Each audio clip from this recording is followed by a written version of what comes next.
नमस्कार विद्यार्थी मित्रांनो. मागच्या लेक्चरमध्ये आपण already final account of partnership चालू केला होता. आपण मागच्या लेक्चरमध्ये अभ्यासाची आपली पद्धत कशी असणार, अभ्यास आपण कसा करायला हवा हे पण डिस्कस केलेलं आहे ऑलरेडी आणि मी कसं शिकवणार आहे तुम्हाला तेही तुम्हाला माहिती आहे. ओके. आणि फक्त तुम्हाला काय करायचं, तुमचे रनिंग नोट्स बनवत जायचे, वह्या कंप्लीट करत जायचे, एवढंच तुमचं काम असणार. आपण मागच्या लेक्चरमध्ये ट्रेडिंग अकाउंट बद्दल समजून घेतलं, त्याबरोबर फायनल अकाउंट मध्ये कोणकोणते अकाउंट्स असतात ते बघितलं, फायनल अकाउंट नेमकं बनतं कसं, फायनल अकाउंटचे पर्पज काय, का बनवलं जातं फायनल अकाउंट, या सगळ्या गोष्टी बघितल्या. आज आपण बघणार आहोत ट्रेडिंग अकाउंटचं जे पुढचं अकाउंट असतं ते म्हणजे प्रॉफिट अँड लॉस अकाउंट संदर्भात. प्रॉफिट अँड लॉस अकाउंट हे बनवलं कधी जातं, प्रॉफिट अँड लॉस अकाउंट मध्ये काय काय जातं. जेव्हा प्रॉफिट अँड लॉस अकाउंट तुम्ही बनवणार तेव्हा एक गोष्ट आठवण ठेवायची की प्रॉफिट अँड लॉस अकाउंट मध्ये नेहमी ऑफिस, ऍडमिनिस्ट्रेटिव्ह डिपार्टमेंट, ओके, आणि सेलिंग रिलेटेड ऍक्टिव्हिटीजची एंट्री होणार. ओके, म्हणजे सगळे तिकडे इनडायरेक्ट एक्सपेन्सेस तुम्हाला रेकॉर्ड करायचे असतात, त्याबरोबर तुम्हाला तिकडे इन्कम, बिझनेसचे जे पण इन्कम असेल ते रेकॉर्ड करायचे असतात. काय रेकॉर्ड करायचे असतात? एक्सपेन्सेस आणि इन्कम, जे इनडायरेक्ट नेचरचे असतील, ऑफिस आणि सेलिंग रिलेटेड असणार. आठवण ठेवा ही गोष्ट. क्लिअर? या सगळे एक्सपेन्स आणि इन्कम तुम्हाला तिकडे रेकॉर्ड करायचं असतं. आता नेमकं प्रॉफिट अँड लॉस अकाउंट असतं काय? तर प्रॉफिट अँड लॉस अकाउंट एक नॉमिनल अकाउंट असतं. जसं मी पहिले सांगितलं होतं, ट्रेडिंग अकाउंट एक नॉमिनल अकाउंट होतं ज्यामध्ये तुम्ही एक्सपेन्सेस आणि इन्कम दाखवायचे. तसं प्रॉफिट अँड लॉस अकाउंट मध्ये पण तुम्हाला एक्सपेन्सेस आणि इन्कम दाखवायचे असतात. डेबिट साईडला सगळ्या प्रकारचे एक्सपेन्सेस जातील, क्रेडिट साईडला सर्व प्रकारचे काय जातील, इन्कम जातील. काय जातील? सर्व प्रकारचे इन्कम, प्रॉफिट हे क्रेडिट साईडला रेकॉर्ड होणार. डेबिट साईडला काय रेकॉर्ड होणार? डेबिट साईडला सगळे एक्सपेन्सेस, लॉसेस रेकॉर्ड होतील. क्रेडिट साईडला सगळे काय होणार? इन्कम आणि एक्सपेन्सेस रेकॉर्ड होतील. आणखीन काय कारण आहे? तुम्हाला प्रॉफिट अँड लॉस अकाउंटमुळे तुम्हाला माहिती पडतं ते म्हणजे बिझनेसचा नेट प्रॉफिट किंवा नेट लॉस. तुमच्या बिझनेसला ऍक्च्युअली प्रॉफिट झालेला आहे का, ऍक्च्युअली लॉस झालेला आहे का, हे कसं काय कळतं तुम्हाला? प्रॉफिट अँड लॉस अकाउंटमुळे कळतं. आणि अगेन, जसं मी पहिले तुम्हाला सांगितलं आहे, अगोदरच ह्या गोष्टीवर मी डिस्कस केलेली आहे, चर्चा केलेली आहे की प्रॉफिट अँड लॉस अकाउंट मध्ये तुम्हाला सर्व ऑफिस आणि सेलिंग रिलेटेड इनडायरेक्ट एक्सपेन्सेस आणि इन्कम रेकॉर्ड करायचे असतात. सगळे इन्कम म्हणजे तुम्हाला रेंट भेटला असेल, तुम्हाला डिव्हिडंड भेटला असेल, तुम्हाला इंटरेस्ट भेटला असेल म्हणजे रिसिव्ड झाला असेल. काय झाला असेल? रिसिव्ड झाला असेल. तो सगळा कुठे दाखवायचा तुम्हाला? प्रॉफिट अँड लॉस अकाउंटच्या क्रेडिट साईडला दाखवायचे. डेबिट साईडला सगळे एक्सपेन्सेस आणि क्रेडिट साईडला सगळे इन्कम आणि प्रॉफिट्स दाखवायचे असतात. आता पुढे प्रॉफिट अँड लॉस अकाउंटच्या डेबिट साईडला काय काय जाणार? एक मोठी लिस्ट आहे तिकडे. ही लिस्ट वाचा, लिहून काढा एकदा. ओके, लिहिणार तेव्हाच तुम्हाला चांगल्या पद्धतीने समजणार ते, म्हणून लिहून घ्या एकदा. हे लिहिणं गरजेचं आहे. प्रत्येक गोष्ट एकदा आपल्याला समजणं गरजेचं आहे. प्रत्येक त्या आयटमचा अर्थ माहिती असणं गरजेचं आहे. प्रत्येक आयटम प्रॉफिट लॉस अकाउंटच्या डेबिट, इकडे दिलेले सगळे आयटम हे प्रॉफिट अँड लॉस अकाउंटच्या डेबिट साईडलाच जाणार आहे. प्रॉफिट अँड लॉस अकाउंटच्या डेबिट साईडलाच जाणार आहे. पण तुम्हाला ते एकदा वाचणं गरजेचं आहे, कारण वाचल्यावर तुम्ही लिहिल्यावर परत एकदा वाचणार तेव्हा तुम्हाला चांगल्या पद्धतीने समजणार आहे. तेव्हाच हे तुम्हाला चांगल्या पद्धतीने समजणार आहे. आता प्रॉफिट अँड लॉस अकाउंटच्या क्रेडिट साईडला काय जाणार? क्रेडिट साईडला जसं डेबिट साईडला सगळे काय जात होते? एक्सपेन्सेस जात होते. चेक करा, इकडे जेवढे पण आयटम आहे सगळे एक्सपेन्सेसचे आहेत. खर्च सगळे दिसतील तुम्हाला, लॉस तुम्हाला दिसतील. तसं क्रेडिट साईडला सगळे इन्कम, प्रॉफिट रेकॉर्ड झालेले तुम्हाला दिसणार. क्रेडिट साईडला सर्व इन्कम आणि प्रॉफिट रेकॉर्ड झालेले दिसणार. क्रेडिट साईडला सगळ्या इन्कम आणि प्रॉफिट रेकॉर्ड झालेले तुम्हाला दिसणार. व्यवस्थित बघून घ्या. क्लिअर? तर ट्रेडिंग अकाउंट आणि पीएल अकाउंट हे दोन्ही नॉमिनल अकाउंट असतात, ज्यांच्या डेबिट साईडला एक्सपेन्सेस आणि क्रेडिट साईडला सर्व इन्कम दिसणार. व्यवस्थित आठवण ठेवा. ट्रेडिंग अकाउंट मध्ये फॅक्टरी रिलेटेड आयटम सगळे जातील आणि प्रॉफिट अँड लॉस अकाउंट मध्ये ऑफिस आणि ऍडमिनिस्ट्रेटिव्ह डिपार्टमेंट रिलेटेड सगळे आयटम जातील. आता पुढचं अकाउंट डिस्कस करू. ते सर्वात महत्वाचं असणार आपल्यासाठी बॅलन्स शीट. फायनल अकाउंट मध्ये थर्ड मेनली स्टेटमेंट बनवलं जातं. हे तिसरं स्टेटमेंट जे बनवलं जातं, जे इम्पॉर्टंट असतं, ह्याच्यावरूनच आपल्याला कळतं की आपला क्वेश्चन राईट आहे का रॉंग आहे. म्हणजे जवळपास राईट आहे का रॉंग हे आपण अंदाज वर्तवू शकतो या अकाउंटमुळे. बॅलन्स शीट ऑलवेज टॅली व्हायला पाहिजे, हा नेहमी बोललं जातं. ओके, तसंच ट्रेडिंग अकाउंटचा बॅलन्स हा प्रॉफिट अँड लॉस मध्ये ट्रान्सफर करतात. प्रॉफिट अँड लॉस अकाउंटचा जो पण बॅलन्स येणार तो बॅलन्स शीट मध्ये ट्रान्सफर केला जातो आणि बॅलन्स शीट शेवटी तुमची टॅली झालेली पाहिजे. तर समजायचं तुमचा जो पण फायनल अकाउंट आहे तो राईट असेल. ओके, बहुतेक राईटच असतो. ओके, आता बॅलन्स शीट नेमकं असतं काय? तर बॅलन्स शीटच्या एका साईडला असेट दिसतं आणि दुसऱ्या साईडला लायबिलिटी दिसते. आता असेट म्हणजे काय? तर असेट म्हणजे तुमच्याकडे असलेली सगळी प्रॉपर्टी, तुमच्याकडे असलेला कॅश आणि बँक बॅलन्स आणि तुम्हाला बाहेरून जे पैसे अजून भेटायचे बाकी असतील. जसं उधारीवर मी कोणाला तरी वस्तू विकली असतील किंवा कोणाला उसने पैसे दिले असतील तर त्याच्याकडून मला यायचे बाकी आहेत, रिसिवेबल आहेत. हे सगळे असेटमध्ये जाणार. आता लायबिलिटी म्हणजे काय? तर लायबिलिटी म्हणजे की तुमच्याकडे असलेलं कर्ज, जे कर्ज तुम्हाला लायबिलिटी साईडला दाखवायचं असेल, सगळे लायबिलिटी म्हणजे कर्ज. आठवण ठेवायची, लायबिलिटी म्हणजे कर्ज, लायबिलिटी म्हणजे कर्ज, लायबिलिटी म्हणजे कर्ज. क्लिअर? तुम्हाला कोणाला पैसे द्यायचे बाकी असतील, तुम्ही बँकेतून लोन घेतलं असेल, ते सगळे लायबिलिटी साईडला दिसतं. लायबिलिटी साईडला अजून काय दिसतं? लायबिलिटी साईडला रिझर्व्ह पण दिसू शकतात, लायबिलिटी साईडला कॅपिटल पण दिसतील. या सगळ्या गोष्टी जास्त. हा तिकडे तुम्हाला एक तराजू दिसतो, त्यामध्ये असेट साईड जास्त आहे, लायबिलिटी साईड कमी आहे. जेव्हा असेट साईड जास्त आहे, लायबिलिटी साईड कमी असते, सॉरी असेट साईड जास्त आहे, लायबिलिटी साईड कमी असते, याचा अर्थ काय? की तुमचा बिझनेस भरपूर चांगल्या पद्धतीने चालतोय. तुमच्या बिझनेसकडे प्रॉपर्टी जास्त आहे, कर्ज कमी. ओके, आणि हे एक पॉझिटिव्ह साईन असते. पॉझिटिव्ह नेटवर्क दर्शवतो, पॉझिटिव्ह फंड तुमच्याकडे आहे असं दर्शवलं जातं. आणि ह्याला अकाउंटिंग लँग्वेज मध्ये बोलतात तुमचा बिझनेस सॉल्व्हेंट आहे. काय बोलतात? सॉल्व्हेंट, पैसेवाला आहे. इनसॉल्व्हेंट म्हणजे कंगाल. जेव्हा कर्ज जास्त असतं, लायबिलिटी जास्त असतं, असेट कमी असतं, त्याला बोलतात इनसॉल्व्हेंट. कर्ज जास्त आणि असेट कमी, लायबिलिटी जास्त आणि असेट कमी, याचा अर्थ तुमचा बिझनेस काय? इनसॉल्व्हेंट आहे. इनसॉल्व्हेंट म्हणजे दिवाळखोर आहे, तो नसायलाच पाहिजे. आता बॅलन्स शीट मध्ये असेट म्हणजे काय? तर असेट म्हणजे तुमच्याकडे जे अवेलेबल आहे तुमच्या स्वतःच्या हक्काचं, तुमच्या स्वतःच्या हक्काचं. लायबिलिटी म्हणजे तुम्ही बाहेरून घेतलेलं आहे उसण्यावर कर्ज. व्हॉट यू ओ, तुम्ही जे कर्जावर घेतले, व्हॉट यू बॉरो, तुम्ही जे उधारीवर घेतलेलं आहे. आणि इक्विटी म्हणजे कॅपिटल, इक्विटी म्हणजे कॅपिटल जे तुमच्याकडे ऍक्च्युअली आहे, जे तुमच्याकडे ऍक्च्युअली आहे. आता उदाहरणार्थ समजा माझ्याकडे 1,000 रुपयाचा असेट आहे आणि त्याच्यासमोर 800 रुपयाची लायबिलिटी, 800 रुपयाचं कर्ज आहे. म्हणजे माझ्याकडे स्वतःच्या हक्काचे पैसे किती? 200, तेच माझं कॅपिटल झालं. म्हणजे असेट म्हणून लायबिलिटी मायनस केलं, जो तुमचा पार्ट आहे ना तो झाला कॅपिटल. म्हणून अकाउंटिंग इक्वेशन नेहमी असं बनवलं जातं, asset is equal to liability plus capital. Asset म्हणजे काय असेल? तुमच्या लायबिलिटी आणि कॅपिटलची टोटल. आता आताच मी जे एक्झाम्पल डिस्कस केलं, मी असेट किती बोललो? 1000 रुपये बोललो होतो. लायबिलिटी किती? 800 बोललो होतो आणि आपलं कॅपिटल किती आलं? 200. 200 आणि 800 झाले किती? 1000. आणि असेट पण किती होतं? 1000. म्हणजे 1000 इज इक्वल टू 1000 झालं, बरोबर? म्हणजे asset is equal to liability plus capital, हे ऑलवेज इक्वेशन असतं. अकाउंटिंग इक्वेशन नेहमी असंच बनवलं जातं. पुढे चलो आपण. तर बॅलन्स शीटच्या असेट साईडला काय काय दिसते इकडे तुम्हाला दिसणार. बॅलन्स शीटच्या असेट साईडला सर्व प्रकारच्या प्रॉपर्टीज तुम्हाला दिसतात. तुमच्याकडे जेवढी पण संपत्ती सगळे असेट साईडला दिसणार. तुमच्याकडे कॅश बँक बॅलन्स असेल ते असेट साईडला दिसणार. तुमच्याकडे जे पण फिक्स असेट आहे ते सगळे असेट साईडला. आता फिक्स असेट म्हणजे काय? तर फिक्स असेट म्हणजे जे तुम्ही लॉंग टर्म पर्पज साठी बिझनेस मध्ये घेऊन ठेवलेलं आहे आणि ज्याच्यामुळे तुम्हाला फ्युचर मध्ये बेनिफिट होणार आहे, ज्याचा कालावधी 12 महिन्यापेक्षा जास्त असणार, 12 महिन्यापेक्षा जास्त असणार, ते सगळे झाले फिक्स असेट.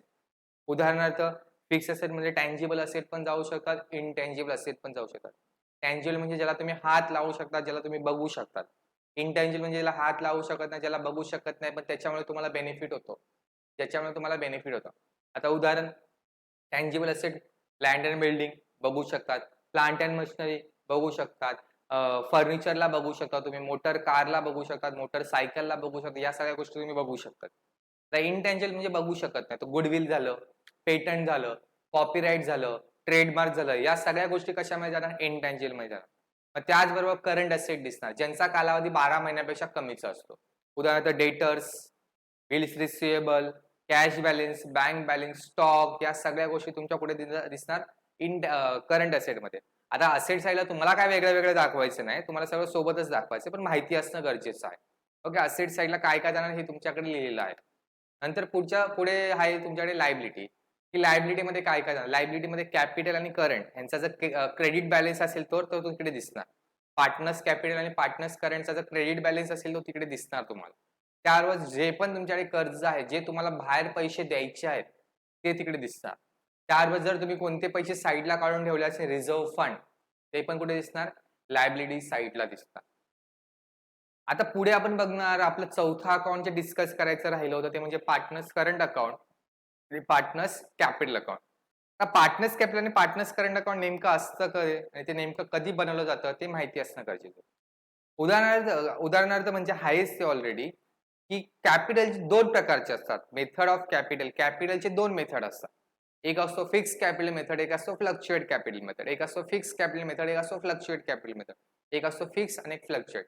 आता आपण कसं ओळखायचं, हा क्वेश्चन आपला फिक्स कॅपिटल मेथडचा आहे का फ्लक्च्युएट कॅपिटल मेथडचा आहे? जर क्वेश्चन मध्ये तुम्हाला पार्टनर्स करंट अकाउंट दिलेला असेल, जर क्वेश्चन मध्ये तुम्हाला पार्टनर्स करंट अकाउंट दिलेला असेल, तर समजून घ्यायचा हा क्वेश्चन तुमचा फिक्स कॅपिटल मेथड वाला आहे. फिक्स कॅपिटल मेथड मध्ये ऑलवेज करंट अकाउंट तुम्हाला दिलेलं असेल. बघा क्वेश्चन मध्ये तुम्हाला फिक्स कॅपिटल मेथड मध्ये करंट अकाउंट आणि कॅपिटल अकाउंट दोन्ही दिसत असणार. फिक्स कॅपिटल मेथड मध्ये करंट अकाउंट आणि कॅपिटल अकाउंट दोन्ही बनवलं जातं. फ्लक्च्युएटिंग कॅपिटल मेथड मध्ये प्रत्येक वेळेस फक्त आणि फक्त कॅपिटल अकाउंटच बनवलं जाणार. फक्त आणि फक्त काय बनवलं जाणार? कॅपिटल अकाउंट बनवलं. आठवण ठेवायचं, फक्त आणि फक्त काय बनवलं जाईल? कॅपिटल अकाउंट बनवलं जाईल. फिक्स्ड मध्ये दोन्ही अकाउंट, एक असेल फ्लक्च्युएट, एक असेल पार्टनर्स करंट अकाउंट, एक असेल पार्टनर्स कॅपिटल अकाउंट. फिक्स मध्ये दोन अकाउंट बनवणार, करंट अकाउंट आणि capital account. But fixed fluctuate मध्ये फक्त कॅपिटल आणि कॅपिटल अकाउंट बनवलं जातं. आता हे दोन अकाउंट बनवलं का जातं?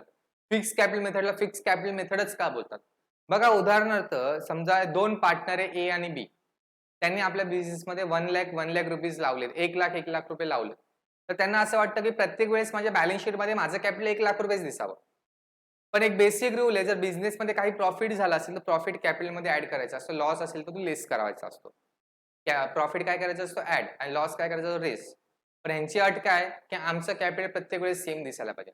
मग प्रॉफिट आणि लॉस किंवा इतर ऍडजस्टमेंट असेल त्याला ऍडजस्ट कुठे करायचं?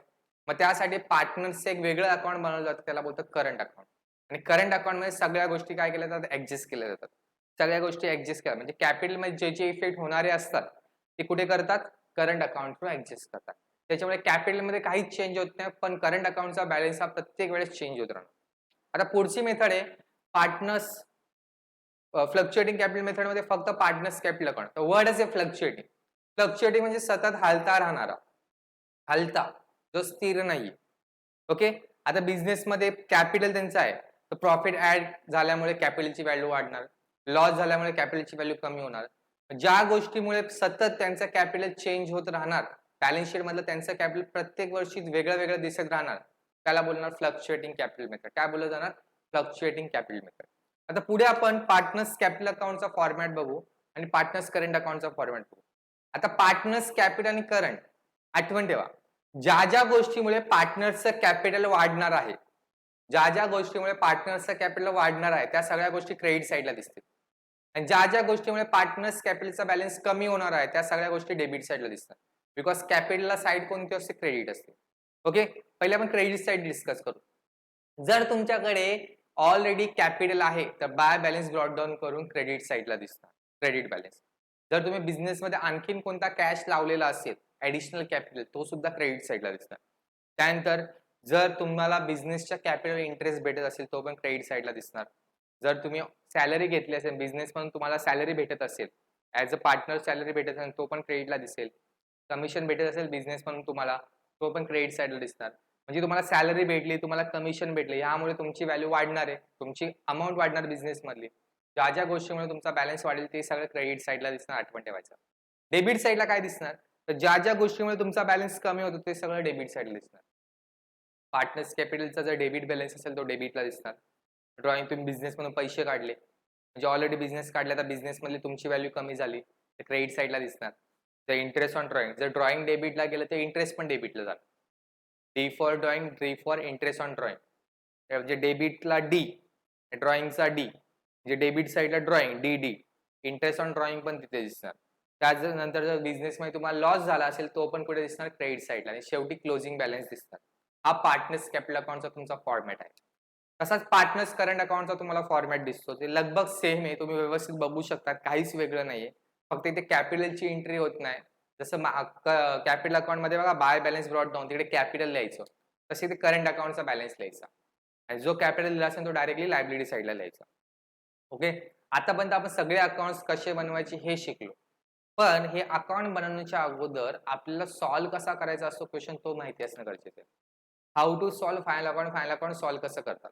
आता क्वेश्चन मध्ये तुम्हाला ट्रायल बॅलन्स आणि ऍडजस्टमेंट दिला असतात. ट्रायल बॅलन्स आणि ऍडजस्टमेंटच्या बेसिसवर तुम्ही काय करतात? फायनल अकाउंट सॉल्व्ह करतात.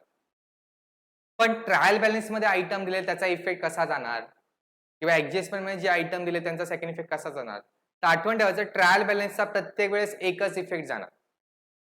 जर हिडन ऍडजस्टमेंट असतील तर ऍडजस्टमेंट सारखी त्याचा इफेक्ट यायचा. पण ट्रायल बॅलन्स मध्ये जर डेबिट साईडला कोणता आयटम दिला असेल, डेबिट साईडला कोणती अमाऊंट दिली असेल, तर त्याचा इफेक्ट डेबिट साईडलाच जाणार.